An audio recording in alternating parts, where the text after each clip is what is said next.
వారే అడ్డుకుంటూ నెపం తెలుగుదేశం పార్టీ పైకి నెట్టేస్తూ ఇవాళ పాపం ఈనాడు ఆంధ్రజ్యోతిని చూస్తే జాలేసింది, బాధ వేయడం కూడా మానేసింది. ఎందుకంటే రోజు రాసే వార్తలు చూస్తే వచ్చే బాధ కంటే ఇవాళ చూస్తే జాలేసింది.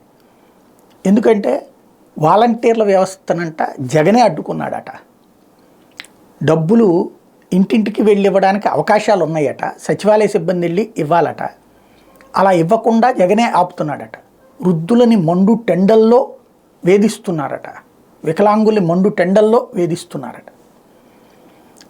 1వ తారీఖు కల్లా ఇంటింటికి వెళ్ళి డబ్బులు ఇచ్చేటటువంటి వాలంటీర్ వ్యవస్థని చెడగొట్టి ఇప్పుడు ఆ పాపం జగందే అని నమ్మించాలని జనం నమ్ముతారన్నటువంటిది ఒక విచిత్రమైనటువంటి నమ్మకం.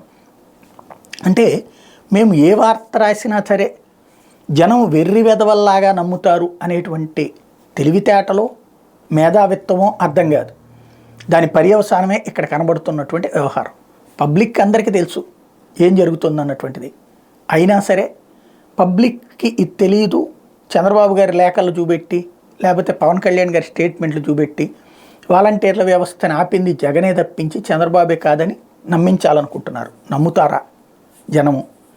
నాకు తెలిసి అయితే జనాలకు అంతా తెలుసు వాస్తవం. ఇది సోషల్ మీడియా యుగమే కాదు, పత్రికల్ని చూడని యుగం కూడా, పత్రికలు చదవడం మానేసిన యుగం. అది గుర్తుపెట్టుకుంటే సరే.